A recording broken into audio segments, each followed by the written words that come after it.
আজকের ভিডিওতে আমরা কথা বলবো ডেসক্রিপটিভের কিছু বই এবং কিছু এভারগ্রিন সাবজেক্ট যেগুলো তোমাদের প্রথমেই আগে বাংলা এবং ইংলিশ দুটোর ক্ষেত্রেই তৈরি করে নিতে হবে, যার উপর দাঁড়িয়ে তুমি আরও এর থেকে মডারেট কোনো সাবজেক্ট এলে লিখতে পারবে। তাহলে প্রথমে আসি ডেসক্রিপটিভের জন্য কিছু বই।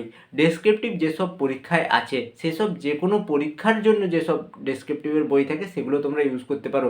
সেটা ক্লাসিক হলে ক্লাসিক, মিসেলিনিয়াস হলে মিসেলিনিয়াস, বা আলাদা যে কোনো পরীক্ষার ডেসক্রিপটিভের বই যেখানে বাংলা এবং ইংলিশ দুটো পেপারের জন্যই তোমার কাছে কোশ্চেন উত্তর দেওয়া থাকবে সেইগুলো তোমরা, বা মডেল উত্তর দেওয়া থাকবে সেইগুলো তোমরা ইউজ করতে পারো। যে কিন্তু এক্ষেত্রে মাথায় রাখবে যে দুটো আথারের বই যেন হয়। সেক্ষেত্রে একটা আধারের বইতেই বাংলা ইংলিশ দুটোই তোমরা পেয়ে যাবে। এরপরে যে টপিক নিয়ে তোমরা লেখার চেষ্টা করছো বা তৈরি করার চেষ্টা করছো সেই টপিকটা নিয়ে একবার গুগল করে নেবে, গুগলেও একবার লিখে নেবে যে তোমরা কী কী জিনিস চাইছো, সেখান থেকেও তোমরা ইনফরমেশান পেতে পারো। এই তিনটে জিনিসকে প্রথমে মাথায় রাখবে। তারপরে কিছু কিছু যেগুলো টেকনিক ইউজ করতে হবে বা কিছু কিছু জিনিস ঢোকাতে হবে সেগুলো নিয়ে আমি পরে আলোচনা করার চেষ্টা করব। তো আসি কী কী সাবজেক্টের উপরে তোমাদেরকে ফেজ ওয়ানে কমপ্লিট করে নিতে হবে। ফেজ ওয়ান কেন বললাম না, প্রথম 1 মাসের মধ্যে তোমরা যেগুলো নর্মাল টপিক, যেগুলো কমন টপিক, সেই টপিকের উপরে লেখা প্র্যাকটিস করে নিতে হবে। সেই লেখার সঙ্গে সঙ্গে তোমরা যখন বাংলা এবং ইংলিশ দুটোই লিখবে, লেখার সঙ্গে সঙ্গে তোমাদের ট্রান্সলেশনগুলো তোমরা আস্তে আস্তে ইমপ্রুভ করার চেষ্টা করবে, ছোটো ছোটো সেন্টেন্স বানাবে এবং তারপরে তোমরা সারাংশ যেটা আছে, বাংলার ক্ষেত্রে সারাংশ পড়ে বুঝে তারপরে লিখবে এবং ইংলিশের ক্ষেত্রেও সেম, আগে পড়বে, একবার পড়ে যদি না বুঝতে পারো 2বার পড়বে, 3বার পড়বে। 3বারের মধ্যে তোমাকে বুঝতেই হবে, ঠিক আছে? 3বারের মধ্যে তুমি যেটা বুঝেছো সেটা তুমি আগে লেখার চেষ্টা করো। দেখবে লিখতে লিখতে তুমি যত লিখবে তত তোমার ইমপ্রুভমেন্ট হবে, কিন্তু প্রথমে তোমাকে লিখতেই হবে। তুমি ভুল লিখো বা ঠিক লিখো, লিখতে তোমাকে হবেই। এরপরে আসি কিছু এভারগ্রিন সাবজেক্ট নিয়ে যেগুলো তোমাদেরকে তৈরি করতে হবে ফেজ ওয়ানে।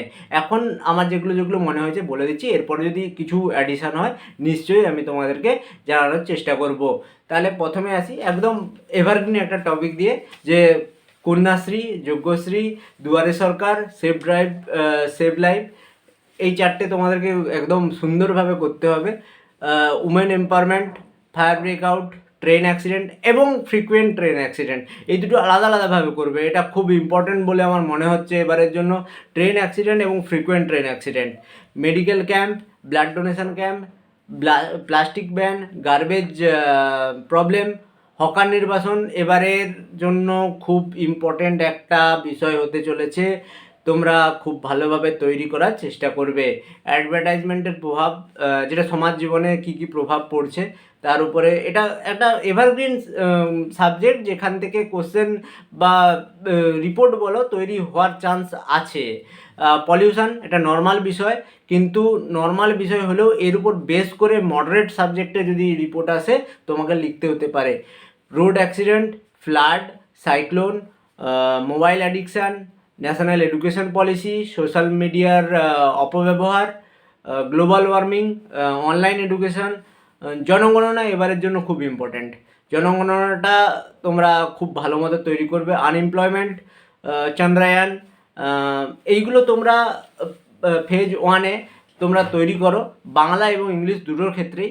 আর তোমরা চেষ্টা করো যে তোমাদের লেখাটা যাতে একদম ছোটও না হয়ে যায়, একদম অনেক বড়ও না হয়ে যায়। প্রথম প্রথম যখন লিখবে তখন দেখবে একটা জিনিস হবে, নয় খুব ছোট হয়ে যাবে, নাহলে খুব বড় হয়ে যাবে, মিডল করতে পারবে না, ঠিক আছে? আমার ক্ষেত্রে যেটা হতো যে আমার ক্ষেত্রে খুব বড় হয়ে যেত। সেখান থেকে আস্তে আস্তে তোমাদের বুঝতে হবে যে টাইম ম্যানেজমেন্ট করতে গেলে যে কতটা লেখার দরকার আছে, ঠিক আছে? আগে তোমরা লেখা শুরু করো, আমি এইসব বিষয় নিয়ে অবশ্যই ভিডিও আনবো। তোমরা আগে লেখার চেষ্টা করো, ভুল হোক ঠিক হোক তোমরা আগে লেখার চেষ্টা করো। লেখাটা খুব ইম্পর্টেন্ট বাংলার ক্ষেত্রে, ইংলিশের ক্ষেত্রেও। না লিখলে কখনোই তোমাদের ইমপ্রুভমেন্ট হবে না, লিখতে হবেই। লিখে ইংলিশের ক্ষেত্রে যেমন বলেছিলাম, ইংলিশের ক্ষেত্রে তোমাদের পাশে যারা আছে অবশ্যই তোমরা দেখাও, ফার্স্ট চান্সে যদি সে বুঝতে পারে অবশ্যই তুমি ঠিক লিখেছো, সেইভাবে তোমাকে করে যেতে হবে। আর বাংলার ক্ষেত্রে চেষ্টা করো ইউনিকনেস আনার, নিজে থেকে লেখার। ইউনিকনেস না আনলে তোমার খাতা অন্য জনের ক্ষেত্রে সঙ্গে আলাদা না হলে কিন্তু নাম্বার ক্যারি করা খুব চাপের ব্যাপার হয়ে যাবে। কারণ সবাই লিখছে, সবাই বাংলাও জানে, সবাই ইংলিশ জানে, ইংলিশে আরও অনেকে আছে যারা খুব ভালো জানে, বাংলার ক্ষেত্রে যারা আছে খুব ভালো জানে। তোমাকে তার মধ্যে থেকে যদি বেরোতে হবে, ইউনিকনেস আনতেই হবে। তো প্রথমে দুটো অথরের বই থেকে তোমরা শুরু করো, তারপরে গুগল করো, তারপরে কিছু জিনিস যেগুলো ওতে ঢোকাতে হবে সেগুলো নিয়ে আমি একটা সাবজেক্ট নিয়ে আলোচনা করব।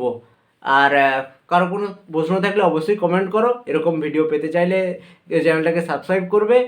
ধন্যবাদ।